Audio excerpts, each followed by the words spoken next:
Հայաստանի վարչապետ Նիկոլ Փաշինյանը հայտարարել է, որ Ադրբեջանի կողմից Հայաստանի վրա հարձակումը շատ հավանական է։ Փաշինյանը այդ մասին ասել է France 24-ին տված հարցազրույցում։ Վերլուծելով պաշտոնական Բաքվից հնչող հայտարարությունները, գալիս ենք եզրակացության, որ այո, հարձակումը Հայաստանի վրա շատ հավանական է։ Ինչու՞, որովհետև օրինակ պաշտոնական Բաքվից շատ հաճախ հնչում են արևմտյան Ադրբեջանի վերաբերյալ հայտարարություններ։ Ըստ էության, Ադրբեջանը արևմտյան Ադրբեջան անվանում է Հայաստանի Հանրապետությունը իր ամբողջ տարածքով նկատի ունենալով, որ Հայաստանի Հանրապետության տարածքների մեծ մասը ադրբեջանական են։ Դիվանագիտական մակարդակում Ադրբեջանը հավաստիացնում է, որ հարձակման ոչ մի մտադրություն չունի, բայց որտեղից են գալիս այդ տեսակետները հարձակման հավանականության մասին։ Առաջինը, որ արդեն իսկ հրապարակային պայմանավորված սկզբունքները խաղաղության պայմանագրի տեքստի մեջ արտահայտելիս մենք տեսնում ենք Ադրբեջանի կողմից որոշակի հարուցվող դժվարությունները։ Երկրորդը ամենաբարձր մակարդակով հնչող հրապարակային խոսույթն է, որը եթե կարճ ներկայացնեմ Հայաստանի Հանրապետությունը արևմտյան Ադրբեջան անվանելու մեջ է արտահայտվում։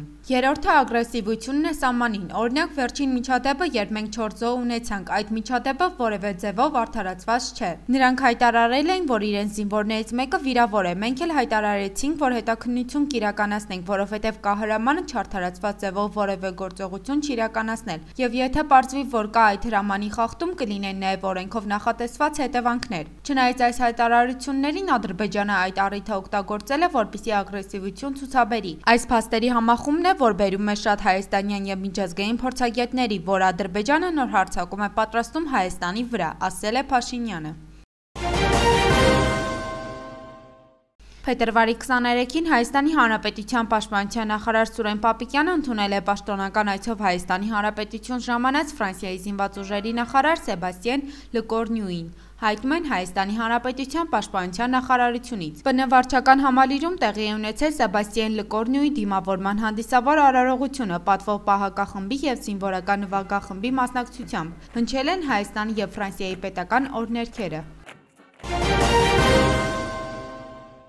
Մեզ համար մեծ պատիվ է պատմության ընթացքում առաջին անգամ Հայաստանում հյուրընկալել բարեկամ Ֆրանսիայի զինված ուժերի նախարարին։ Այս մասին Հայաստանի եւ Ֆրանսիայի ՊՆ նախարարների համատեղ ասուլիսի ժամանակ ասել է Հայաստանի ՊՆ նախարար Սուրեն Պապիկյանը։ Ֆրանսիայի ԶՈՒ նախարարի այդ ցակներև վկայությունն է այն բանի, որ թեև Հայաստանի ու Ֆրանսիայի միջև ռազմական համագործակցության գործնական փուլը 2 տարի չի բոլորել, մեր համատեղ ջանքերի շնորհիվ այն արդեն համակարգային ու հեռահար բնույթ ունի։ Ընդամենը րոպեներ առաջ մենք ավարտեցինք մեր քննարկումները, որոնք ինչպես միշտ անցան բովանդակային եւ գործնական մթնոլորտում։ Մեր համագործակցության օրակարգը ընդգրկուն է ԶՈՒ կենսագործունեության գրեթե բոլոր ոլորտները։ Հատկապես պետք է ընդգծեմ պաշտպանական բարեփոխումների ուղղությամբ համակողմանի խորհրդատվական աջակցությունը, ռազմական կրթության ոլորտը, լայն թափով զարգացող վարժանքների ուղղությունը։ Երկկողմ համագործակցությունը այս տարվանից դրվելու է հստակ պլանավորման հիմքի վրա եւ զարգանում է մեկ տասնյակից ավելի ուղղություններով, ասել է նա։ Վարչապետ Նիկոլ Փաշինյանը շնորհավորական ուղերձ է հղել Ճապոնիայի վարչապետին ազգային տոնի առթիվ։ Ուղերձում նշված է. «Ջերմորեն շնորհավորում եմ ձեզ Ճապոնիայի ազգային տոնի նորին մեծության Ճապոնիայի կայսեր ծննդյան օրվա կապակցությամբ։ Դիվանագիտական հարաբերությունների հաստատումից ի վեր Հայաստանի եւ Ճապոնիայի միջև ձևավորվել են ժողովրդավարական արժեքների, փոխադարձ հարգանքի եւ վստահության վրա հիմնված բարեկամական հարաբերություններ։ Ներկայում Հարավային Կովկասում եւ աշխարհում առկա բազում մարտահրավերների եւ սպառնալիքների պայմաններում Հայաստանը մեծապես կարևորում է Ճապոնիայի հետ գործընկերային հարաբերությունների հետագա խորացումը ու ընդլայնումը, բարձր գնահատելով Ճապոնիայի կողմից Հայաստանի տարբեր ոլորտների զարգացմանն ուղղված բազմակողմանի աջակցությունը։ Այս կապակցությամբ վերահաստատում եմ ձեզ ուղղված Հայաստան այցելելու հրավերս, երկկողմ միջպետական հարաբերությունները ամրապնդելու հետ կապված հարցերը քննարկելու նպատակով։ Մաղթում եմ ձեզ քաջառողջություն եւ նորանոր հաջողություններ, իսկ Ճապոնիայի բարեկամ ժողովրդին բարեկեցություն եւ ամենայն բարիք։ Հայաստանը գործնականում սառեցրել է իր մասնակցությունը հավաքական անվտանգության պայմանագրի կազմակերպության աշխատանքներին։ France 24-ին տված հարցազրույցում այս մասին հայտարարել է Հայաստանի վարչապետ Նիկոլ Փաշինյանը։ Ես գնահատում եմ, որ ՀԱՊԿ չի կատարել անվտանգային ոլորտի պարտավորությունները Հայաստանի նկատմամբ, մասնավորապես 2021 թվականին, 2022 թվականին եւ դա չէր կարող անցնել առանց հետևանքների։ Եվ հետևանքն էլ այն է, որ մենք գործնականում ըստ էության սառեցրել ենք մեր մասնակցությունը ՀԱՊԿ-ում, հայտարարել է Փաշինյանը։ Անդրադառնալով Հայաստանում ռուսական ռազմաբազայի վերաբերյալ հարցին, վարչապետը ասել է, որ ռուսական ռազմաբազան Հայաստանում է գտնվում ոչ ՀԱՊԿ-ի շրջանակներում։ Դա բոլորովին այլ իրավապայմանագրային հարթություն է եւ այդ հարթությանը անդրադառնալու առիթ չենք ունեցել, ասել է վարչապետը։ 2021 թվականի նախընտրական շրջանում խոստացել էին, որ տարեկան միջինում 7% տնտեսական աճ ենք ապահովելու, ինչը շատ հավակնոտ ցուցանիշ է եւ կարող եմ ասել, որ 2023 թվականին մեզ հաջողվել է արձանագրել 8.7% տնտեսական աճ։ Այս մասին կառավարության նիստում հայտարարել է վարչապետ Նիկոլ Փաշինյանը։ Գործադիրի ղեկավարը հիշեցրել է, որ 2022 թվականին տնտեսական աճի ցուցանիշը 12.6% էր, 2021-ին նախընտրական տարում 5.6%։ Փաշինյանի խոսքով միջինում կատարվել է ավելի քան տարեկան 7% տնտեսական աճ ապահովելու խնդիրը, որը ըստ նրա համապարփակ ցուցանիշ է։ Այս ցուցանիշը բոլոր ոլորտների վրա ունեցել է կոնկրետ ազդեցություն։ 2023 թվականին մենք ապահովել ենք 2 տրիլիոն 222 միլիարդ բյուջետային եկամուտներ։ 2017 թվականին բյուջետային եկամուտների նկատմամբ այս ցուցանիշը ավել է 1 տրիլիոն 64 միլիարդ դրամով, այսինքն բյուջեի աճը կազմել է 92%, մանրամասնել է նա։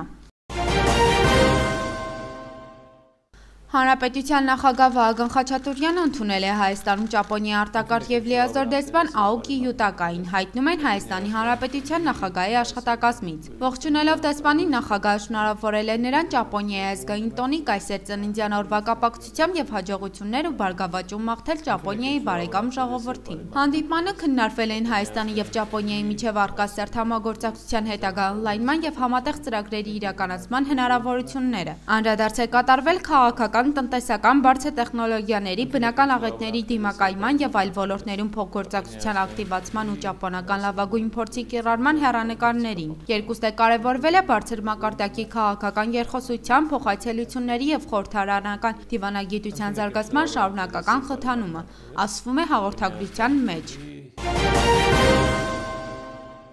Հայաստանն ու Ֆրանսիան ունեցել են եւ միշտ կունենան յուրահատուկ հարաբերություններ։ X-ի միկրոբլոգում այս մասին գրել է Ֆրանսիայի վարչապետ Գաբրիել Ատալը, հրապարակելով Հայաստանի վարչապետ Նիկոլ Փաշինյանի հետ հանդիպումից լուսանկար։ Ենթակառուցվածքներ, էներգետիկա, կրթություն, մշակույթ։ Շնորհակալություն սիրելի Նիկոլ Փաշինյան կարծիքների փոխանակման համար, որոնք վերահաստատում են մեր երկու երկրների միջև համագործակցությունը ամրապնդելու մեր երկուստեք ցանկությունը։ Մենք շարունակելու ենք լիակատար աջակցություն ցուցաբերել Հայաստանի ինքնիշխանությանը ու տարածքային ամբողջականությանը, գրել է նա։ Վերջին շրջանում Հայաստանում սուրշնչառական վարակների ակտիվացման, Կոտայքի մարզում գրանցված ցուցանիշների, տիրող իրավիճակի մասին խոսել ենք մարզպետի աշխատակազմի առողջապահության եւ սոցիալական ոլորտի հարցերի վարչության պետ Անուշ Ղարամանյանի հետ։ Մարզում որևէ աճ չեն գրանցել առանձնահատուկ, նույն իր սեզոնային բնույթն է կրում։ Ինչքան որ մենք ունեցել ենք սովորաբար նախորդ տարիների, եթե դնենք համադրենք, որ որևէ համաճարակաբանական իրավիճակ է փոխվել, չի ասի։ Երբ որ մենք համադրում ենք թվերը, օրինակ 23 թվի ընթացքում մեր ընդհանուր թիվը սուրշնչական վարակների, որ մարզում արձանագրվել է 11709,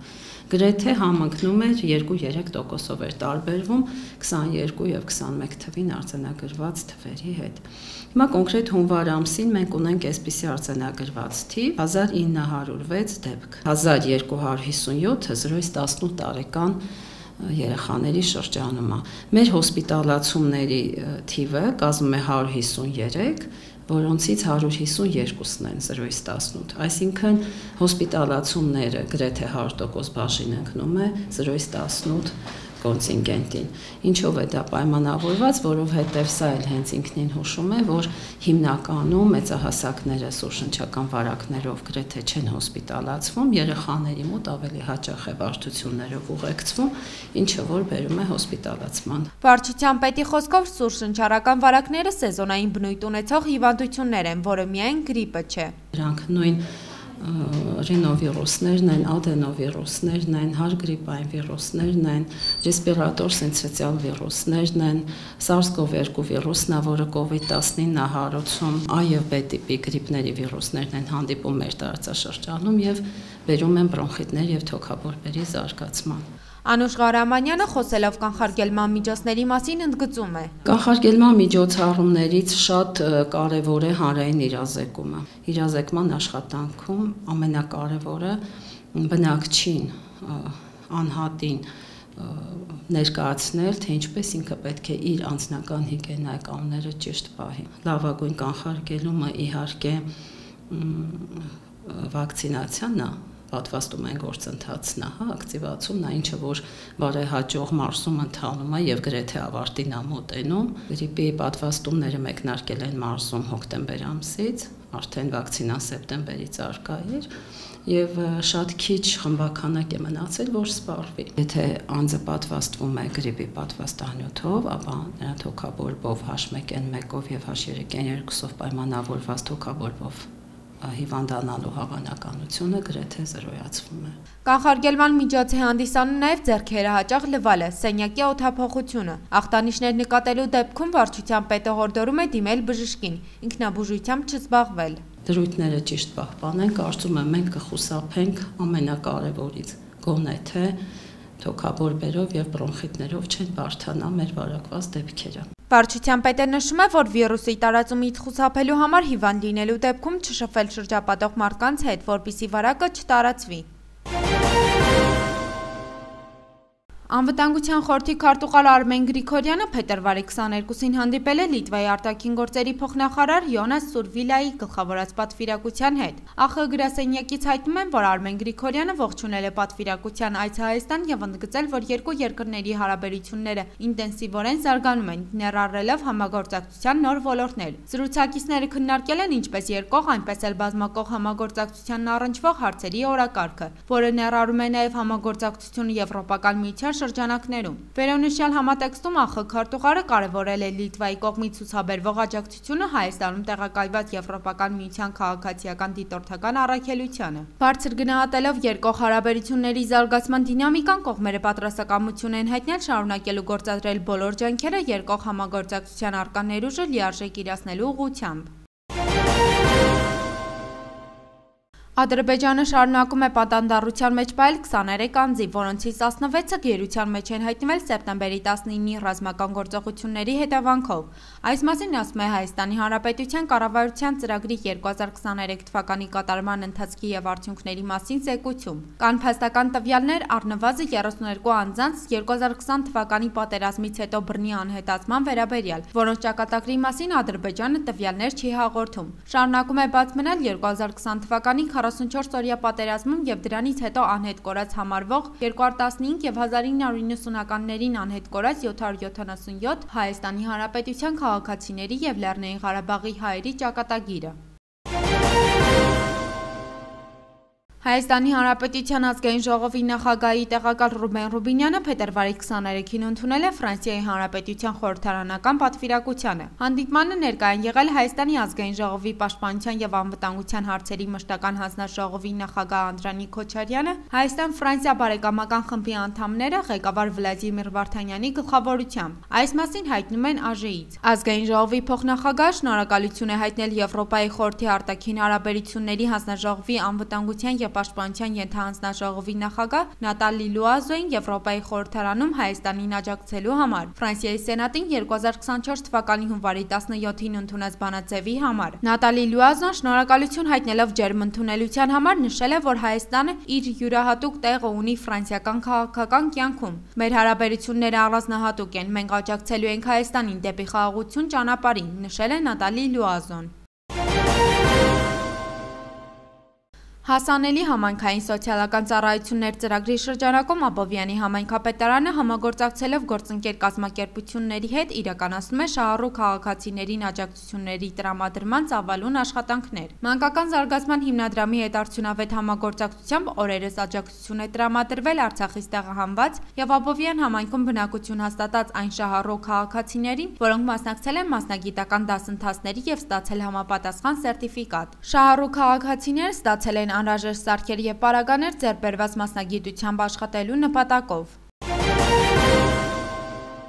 Փետրվարի 21-ին Երևանում տեղի է ունեցել ներքին գործերի նախարարության ոստիկանության թվային ծառայության փոխակերպման ռազմավարական ճանապարհային քարտեզի եւ թվային գործիքների ներկայացմանը նվիրված հանդիպում քննարկում, որին մասնակցում էր ներքին գործերի նախարարության գլխավոր քարտուղար Արա Ֆիդանյանը։ Մասնակցում էին նաեւ ՄԱԿ-ի զարգացման ծրագրի հայաստանյան գրասենյակի եւ ներքին գործերի նախարարության ներկայացուցիչներ։ Արա Ֆիդանյանն իր խոսքում կարևորել է ներքին գործերի նախարարության բարեփոխումների շրջանակում իրականացվող թվայնացման գործընթացը։ Բազմիցս արդեն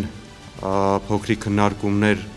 ունեցել ենք տարբեր փուլերի ընթացքում եւ պետք է գոհունակությամբ հայտնեմ, որ այդ քննարկումների ընթացքում եւս փորձագետների կողմից ներկայացված տարբեր կարծիքներ եւ մոտեցումներ արդեն իսկ մեր կողմից այսպես ասած վերցվել են եւ